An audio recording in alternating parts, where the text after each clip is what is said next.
Student okay biology में आपका स्वागत है। इस वीडियो में अपन पढ़ने जा रहे हैं अध्याय 5 का अगला वीडियो। ये इसका अगला टॉपिक अपन पढ़ेंगे। तो इससे पहले हमने अम्ल क्षारों की लुईस परिकल्पना, आर्हेनियस परिकल्पना और ब्रोंस्टेड लोरी परिकल्पना के आधार पर हमने उनकी परिभाषाएं देखी थी। आज हम कुछ अम्ल क्षारों के बारे में कुछ और विशेष अभिक्रिया और इनके जो प्रमुख उपयोग है वो इस वीडियो में पढ़ने जा रहे हैं। तो सबसे पहले देखो, अम्लों की धातुओं से क्रिया। अम्लों की धातुओं से क्रिया करते हैं तो क्या होता है। तो धातु जैसे आप जानते हो, धातु जो चमकीली होती है, जो कठोर होती है या जिनमें विद्युत धारा प्रवाहित होती है, तो ऐसी सभी धातुएं जिसमें अपन देखो जैसे लोहा है या एल्यूमिनियम है या जिंक है, ये सभी धातुएं होती है। सोना है, चांदी है, ये सब धातुएं होती है। तो अगर हम जो क्रियाशील धातुएं होती है जैसे लोहा है या जिंक है या एल्यूमिनियम है, तो अगर हम किस अम्लों को किसी धातु से क्रिया करवाएं तो क्या होता है।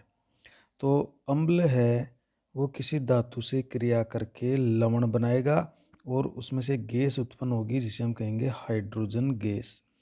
तो यदि हम किसी अम्ल को, खट्टे पदार्थ को लोहे के बर्तन में या तांबे के बर्तन में या जिंक के किसी पात्र में अपन जिंक के साथ उसकी विक्रिया करवा दें तो वहाँ एक लवण बनता है और हाइड्रोजन गैस बनती है। यह हाइड्रोजन जो गैस होती है ये ज्वलनशील है, ये जलती है, और ये जो लवण बनते हैं ये उदासीन होते हैं। तो अम्ल क्या होते हैं? अम्ल धातु के साथ क्रिया करके लवण बनाते हैं और हाइड्रोजन गैस बनाते हैं। अब ये जो लवण होते हैं या ये क्या होते हैं? विषैले होते हैं, जहरीले होते हैं, तो ये स्वास्थ्य के लिए भी हानिकारक माने जाते हैं। तो अब एक प्रश्न यहाँ पर ये ऐसे आता है कि सिद्ध कीजिए कि ये जो बनने वाली गैस है ये हाइड्रोजन गैस है। तो ये जो हाइड्रोजन गैस होती है ज्वलनशील होती है। अगर हम इसके पास को जलती हुई मोमबत्ती या जलती हुई तिल्ली लेके जाते हैं तो ये गैस जो है ये आवाज़ करके फट फट की ध्वनि के साथ आवाज़ करते हुए स्वयं जल जाती है या स्वयं जलती है। तो देखिए ये समीकरण बनता है कि अगर किसी अम्ल को हम धातु के साथ क्रिया करवाते हैं तो लवण बनते हैं और उसमें से हाइड्रोजन गैस बाहर निकल जाती है। जैसे एक अम्ल लिया हमने H2SO4, इसको क्या कहते हैं? सल्फ्यूरिक अम्ल। तो हमने सल्फ्यूरिक अम्ल लिया, इसमें जिंक डाल दिया। तो जब इस धातु की विक्रिया, ये जिंक क्या है? ये धातु है, और H2SO4 क्या है? अम्ल है। तो इस अम्ल की विक्रिया इस धातु के साथ करवाते हैं तो यहाँ पर ये जिंक सल्फेट तो बन गया लवण, और ये जो हाइड्रोजन गैस है ये बाहर निकल गई। तो हाइड्रोजन गैस के पास यदि हम जलती हुई मोमबत्ती लेके जाते हैं तो वह फटफट की ध्वनि के साथ हाइड्रोजन गैस जलती है।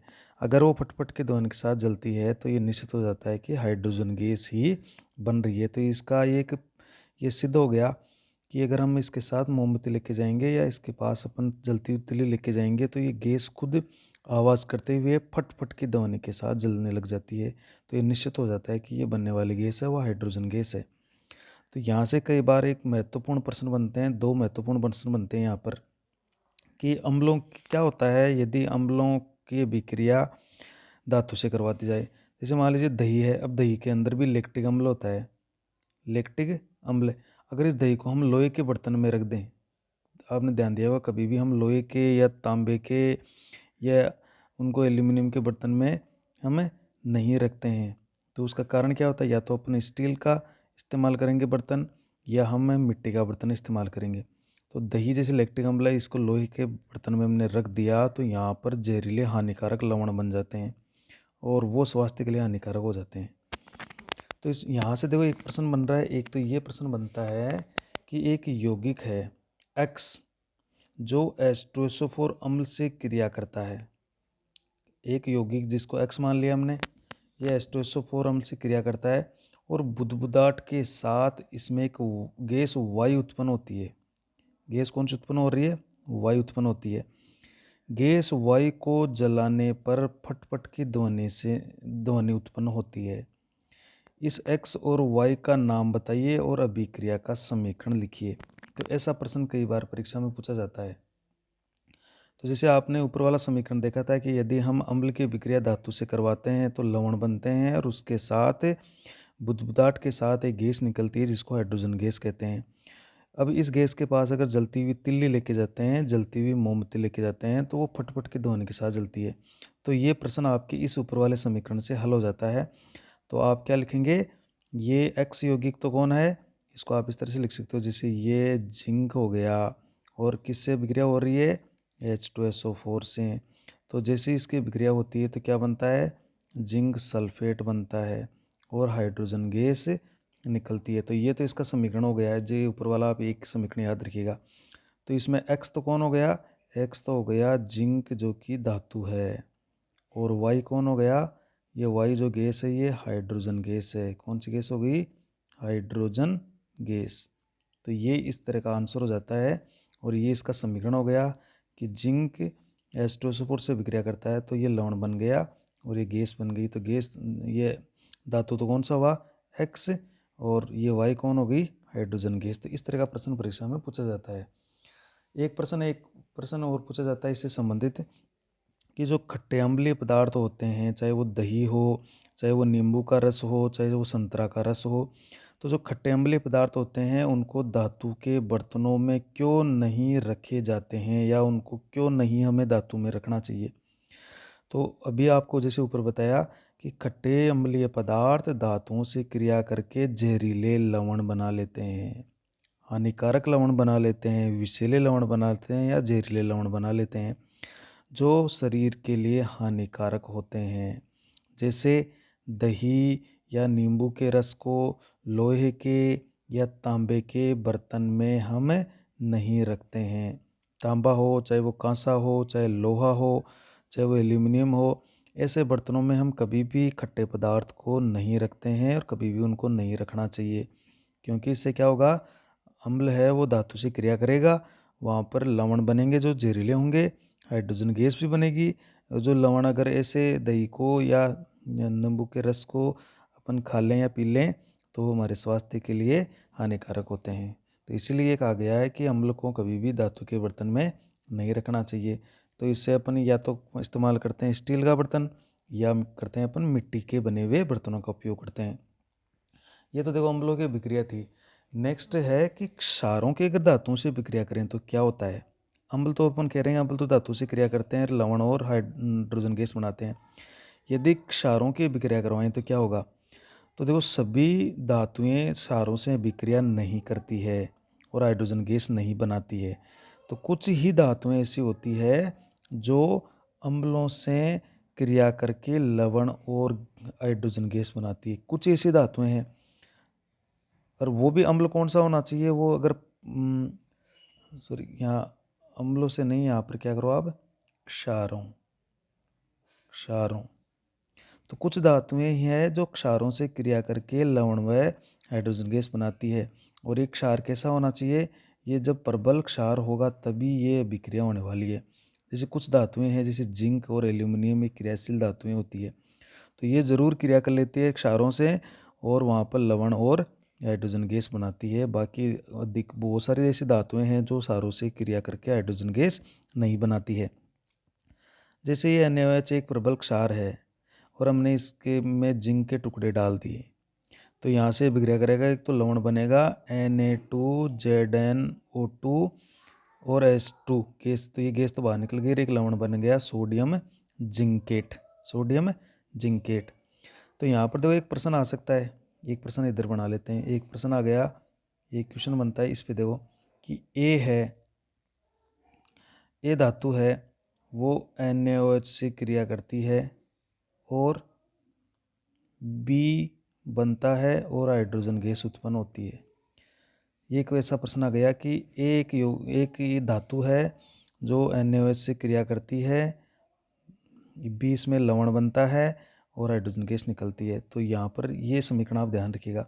ए तो कौन हो जाएगा, ए तो आप लिख सकते हो जिंक को, और बी को लिख सकते हो आप सोडियम जिंकेट। क्या लिखोगे, सोडियम जिंकेट। तो ऐसा प्रश्न परीक्षा में पूछा जा सकता है।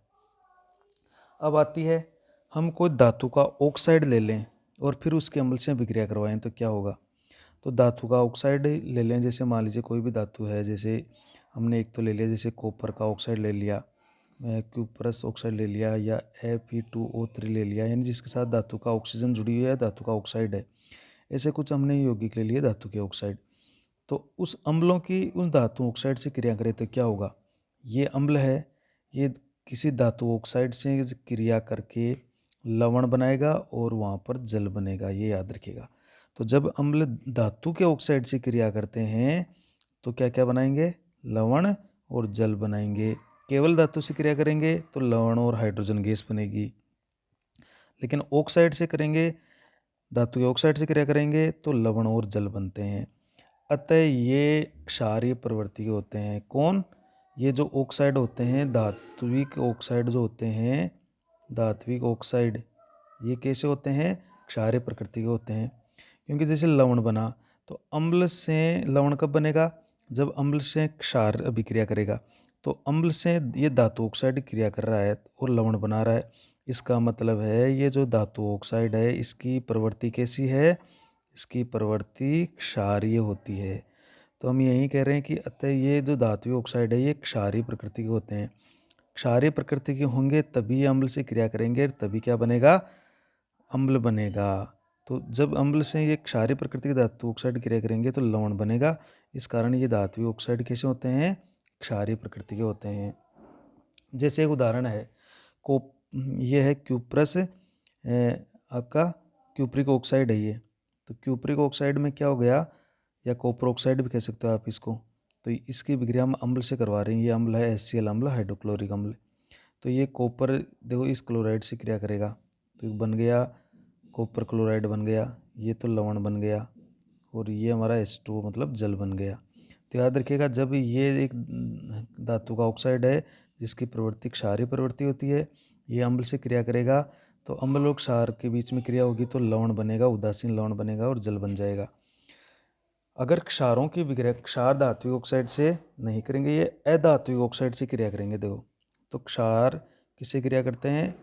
अधात्विक ऑक्साइड से क्रिया करते हैं, मतलब धात्विक ऑक्साइड नहीं होते हैं। अधात्विक कौन से होते हैं? जो धातु के बिल्कुल विपरीत गुण रखते हैं। जैसे ये विद्युत का कुचालक होते हैं, ये धुआनिक नहीं होते हैं, इनके तार नहीं बना सकते हैं, इनके अपन चादर नहीं बना सकते हैं। तो क्षार जो है वो अधात्विक ऑक्साइड से क्रिया करके लवण और जल बनाते हैं। अधात्विक, ये याद रखना है आपको। क्षार तो किससे क्रिया कर रहे हैं? अधात्विक से। और अम्ल किससे क्रिया कर रहे हैं? धात्विक ऑक्साइड से। तो अधात्विक ऑक्साइड से क्रिया करके फिर लवण और जल बनाएंगे। अतः ये ऑक्साइड अम्लीय प्रवृत्ति के होंगे। जो क्षार है, क्षार लवण कब बनाएगा? जब अम्ल से क्रिया करेगा। इसका मतलब है जो अधात्विक ऑक्साइड है उसकी प्रवृत्ति कैसी होती है? वो प्रवृत्ति अम्लीय होती है। जैसे कार्बन डाइऑक्साइड है, ये क्या है? अधात्विक ऑक्साइड है, कार्बन डाइऑक्साइड। तो ये कौन सी है? अधात्विक ऑक्साइड है। और ये जो कैल्शियम हाइड्रोक्साइड है ये एक क्षार है। तो जब ये इससे क्रिया करेगा तो ये देखो लवण बन गया एक कैल्शियम कार्बोनेट, और ये यहाँ पर जल बन गया। तो कहने का मतलब है अधात्विक ऑक्साइड की प्रवृत्ति अम्लीय होती है और धात्विक ऑक्साइड की प्रवृत्ति क्षारीय होती है। तो ये इसे अभी तक तो हमने इनके महत्वपूर्ण टॉपिक पढ़ लिए हैं। अब नेक्स्ट देखते हैं। देखो अम्ल और क्षारों के अंदर समानताएं क्या है। अगर इसमें कुछ बातें होती है जो दोनों में समान होती है तो ये भी याद रखिएगा अम्ल और क्षारों में समानता क्या है। तो अम्ल और क्षार अगर दोनों ही अपने जलीय विलयन में आयन बनाते हैं, ये हमने पढ़ा हुआ है। जैसे अम्ल हाइड्रोजन आयन देता है, क्षार है वो OH- या हाइड्रोक्सिल आयन देते हैं। तो दोनों ही अम्ल और क्षार अगर इनको अपन जल में घोले ना तो ये अपने जलीय विलयन में आयन बना लेते हैं। तो ये इनकी समानता है। दूसरी, अम्ल और क्षार दोनों के ही जलीय विलयन विद्युत के सुचालक होते हैं। सुचालक का मतलब होता है इसमें विद्युत का प्रवाह होता है, होता है, इसमें करंट प्रवाहित होता है। तो अम्ल क्षारों के दोनों के जो जलीय विलयन है वो विद्युत के सुचालक होते हैं, अर्थात इसमें विद्युत धारा का प्रवाह होता है। तो ये दो समानताएं हैं। अब पढ़ते हैं। देखो इम्पोर्टेंट टॉपिक है अम्लों के उपयोग, क्षारों के उपयोग और लवणों के उपयोग। तो अम्लों के उपयोग पढ़ते हैं सबसे पहले। तो अम्लों के क्या क्या उपयोग है। देखो H2SO4, HCl और HNO3 ये तीनों प्रबल अम्ल है। इसको हम तेजाब भी कहते हैं, इसको हाइड्रोक्लोरिक अम्ल कहते हैं। जो हमारे आमाशय में होता है ये नाइट्रिक अम्ल है। तो ये तीनों अम्ल प्रबल अम्ल है, इनको खनिज अम्ल भी कहते हैं। क्या कहते हैं इनको? खनिज अम्ल, क्योंकि कई तरह के खनिज पदार्थों से ये निष्कर्षित होते हैं, वहाँ से बनते हैं, तो खनिज अम्ल भी कहलाते हैं ये, याद रखिएगा। खनिज अम्ल किसे कहते हैं? H2SO4, HCl और HNO3। इनका उपयोग औषधि का मतलब कई दवाएं बनाई जाती है, पेंट बनाया जाता है जो अपन पेंट करते हैं। उर्वरक का मतलब है रासायनिक जो खाद उर्वरक है जो अपन फसलों में देते हैं उसका निर्माण किया जाता है। जैसे सल्फर है इसके अंदर, इसमें नाइट्रोजन है, तो कई सारे औषधियाँ, कई सारे पेंट और कई सारे उर्वरक का निर्माण किया जाता है। H2SO4, HCl, HNO3, इनको खनिज अम्ल भी कहते हैं। अब इनको अलग अलग देख लें। देखो, HCl का उपयोग, अनेक उद्योगों में होता है, अनेक फैक्ट्रियों में किया जाता है। बॉयलर को साफ करने में, बॉयलर होता है जिसमें कोई चीज़ है वो उबालने के काम आती है, बहुत ज़्यादा उसमें गर्म ये गर्म होता है, इसमें कुछ पदार्थ हैं वो उबलते रहते हैं, तो इसका तापक्रम बहुत ज़्यादा होता है, तो उसके अंदर कई तरह की परत जम जाती है अपशिष्ट पदार्थों की, तो उसको साफ करने में HCl अम्ल का उपयोग किया जाता है। सिंक और सैनिटरी को साफ करने में, हमारे किचन के अंदर रसोई घर में सिंक होता है जिस पे अपन बर्तन वगैरह साफ करते रहते हैं, और कई सैनिटरी का सामान भी होता है, तो उसको साफ करने में भी HCl अम्ल उपयोगी होता है। तो ये याद रखिएगा, उद्योगों में बॉयलर को साफ करने में, सिंक और सैनिटरी को साफ करने में HCl अम्ल का उपयोग होता है। और देखो, ये हमारे आमाशय में भी होता है, तो भोजन को पचाने में भी ये मदद करता है। HNO3, इसको नाइट्रिक अम्ल कह रहे हैं। HNO3 को क्या कहते हैं? नाइट्रिक अम्ल। ये देखो, ये इसका उपयोग क्या है? यह उर्वरक बनाने, खाद बनाने में काम आ रहा है, क्योंकि जो इसमें नाइट्रोजन है। चांदी और सोने के गहनों को साफ करने में भी काम आता है। ये भी इसकी बहुत बड़ी विशेषता है कि सोने और चांदी के गहनों को ये साफ कर सकता है, उसके मेल को हटा सकता है। तो इसका उपयोग देखो क्या होता है, HNO3 से एक घोल बनाया जाता है जिसको हम अम्लराज या एक्वा रेजिया कहते हैं, ये याद रखिएगा। HNO3 से अम्लराज, जिसको अपन एक्वा रेजिया भी कहते हैं, वो बनाया जाता है। यह एक शक्तिशाली विलयन, या इसको आप कह सकते हो शक्तिशाली घोल है। ये शक्तिशाली घोल है जो सोने जैसी धातु को भी घोल सकता है, उसको गला सकता है। मतलब जैसे ये एक अम्लराज आता है, इसमें कोई सोने का गहना डुबोया जाता है तो वो बिल्कुल साफ होता है, अर्थात सोने की ऊपर की परत हट जाती है, ये सोने को भी घोल सकता है। तो ये एक शक्तिशाली घोल होता है जिसको अम्लराज कहते हैं। अब इस अम्लराज का निर्माण कैसे होता है? तो अम्लराज या एक्वारीजे भी कहते हैं इसको। इसका निर्माण कैसा होता है कि एक भाग तो हम लेंगे HNO3 का, ये याद रखिएगा, एक भाग HNO3 का और 3 भाग HCl अम्ल का। जैसे मान लीजिए अपन को 100 ml बनाना है, तो हम 3 भाग यानी एक भाग तो ले लेंगे इसका 25 ml, और 75 ml अपन ले लेंगे HCl को। तो इस तरह से हम बना लेंगे इसको। एक भाग, 4 भाग कर लेंगे अपन को जितना भी बनाना है, तो उसमें एक भाग तो लेंगे हम HNO3 का और 3 भाग लेंगे HCl अम्ल का, इन दोनों को मिला देंगे। तो इनके मिलाने से जो घोल बनेगा उसको हम कहेंगे अम्लराज या एक्वा रेजिया। तो ये बहुत ही शक्तिशाली घोल होता है। ये सोने चांदी जैसी धातुओं को भी घोल सकता है, उसको गला सकता है। तो कई जो शातिर लोग होते हैं इस अम्लराज का गलत उपयोग करते हैं, वो भोले वाले लोगों को उनको ठगने का काम भी करते हैं, और गहनों को साफ करने के चक्कर में उनके सोने की को घोल लेते हैं, उनकी लूटपाट कर सकते हैं। तो ये एक शक्तिशाली घोल होता है जो कि जो आभूषण होते हैं उनको साफ करने में इस्तेमाल होता है। नेक्स्ट है देखो, H2SO4 बहुत ही महत्वपूर्ण अम्ल है जिसको सल्फ्यूरिक अम्ल भी कहते हैं, या इसको हम सामान्यतः तेजाब भी कहते हैं, H2SO4। तो H2SO4 को अम्लों का राजा कहते हैं, ये भी याद रखिएगा, किंग ऑफ एसिड। अम्लों का राजा कहते हैं क्योंकि इसका उपयोग बहुत ज़्यादा किया जाता है और बहुत सारे उद्योगों में भी इसका इस्तेमाल होता है। तो H2SO4 को अर्थात सल्फ्यूरिक अम्ल को अम्लों का राजा, किंग ऑफ एसिड कहते हैं। ये एक प्रश्न बनता है, जैसे अम्लराज क्या है, इसका कार्य लिखो, कैसे बनता है, ये भी प्रश्न बनता है। H2SO4 या अम्लों का राजा किसे कहते हैं? तो H2SO4 या सल्फ्यूरिक अम्ल को कहते हैं।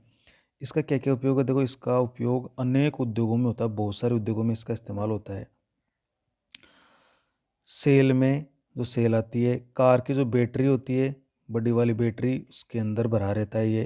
तो कार की बैटरी बनाने में, सेल बनाने में और बहुत सारे फैक्ट्री जो उद्योग हैं उसमें H2SO4 का बहुत ज़्यादा इस्तेमाल किया जाता है। किसी भी देश की औद्योगिक प्रगति, मतलब उसके उद्योग धंधे कितनी प्रोग्रेस कर रहे हैं, कितनी वो उन्नति कर रहे हैं, इस दर का जो मापन है वो उस देश के उद्योगों में H2SO4 की खपत से मापा जाता है। मतलब ये एक संकेत, ये एक इंडेक्स है कि अगर किसी फैक्ट्री में H2SO4 ज़्यादा उपयोग में लिया जाता है, इसका मतलब होता है वो उद्योग उतना ही प्रगति कर रहा है। तो देश के औद्योगिक प्रगति को मापने की दर उद्योगों में H2SO4 की कितनी खपत हो रही है, इसके आधार पर मापा जाता है। और इसका उपयोग बहुत ज़्यादा किया जाता है। इसको अम्लों का राजा भी कहते हैं, ये याद रखिएगा। एसिटिक अम्ल देखो, ये एसिटिक अम्ल जिसका सूत्र होता है CH3COOH, इसका उपयोग अचार और अन्य जो खाद्य पदार्थ होते हैं उनको सुरक्षित करने में किया जाता है। बहुत सारे जो पैक्ड फूड आते हैं, जो जो डिब्बाबंद भोजन आता है, उनमें एसिटिक अम्ल मिला हुआ होता है। ये एसिटिक अम्ल क्या करता है, ये उन खाद्य पदार्थों को लंबे समय तक खराब नहीं होने देता है। इसलिए उन खाद्य पदार्थों को सुरक्षित करने के लिए एसिटिक अम्ल का उपयोग किया जाता है। तो ये तो थे बहुत महत्वपूर्ण अम्लों के उपयोग। अब यहाँ पर मिलान करने वाला प्रश्न आ सकता है। आपको 4 अम्ल दे दिए और उसके 4 कार्य दे दिए। जैसे एक साइड में आपको HCl अम्ल दे दिया, फिर HNO3 दे दिया, फिर H2SO4 दे दिया, एसिटिक अम्ल दे दिया। और एक साइड में आपको दे दिया पेंट बनाने में, बॉयलर को साफ करने में। ये इसके अलावा आपको दे दिया एक तरफ जैसे अम्लराज बनाने में, और एक दे दिया आपको कार की बैटरी और अचार को सुरक्षित रखने में। तो आप इसमें मिलान करने के, तो इसके कार्य आप ज़रूर याद रखें। यहाँ से बिल्कुल आपको लघुतरात्मक प्रश्न देखने को मिलेंगे परीक्षा में।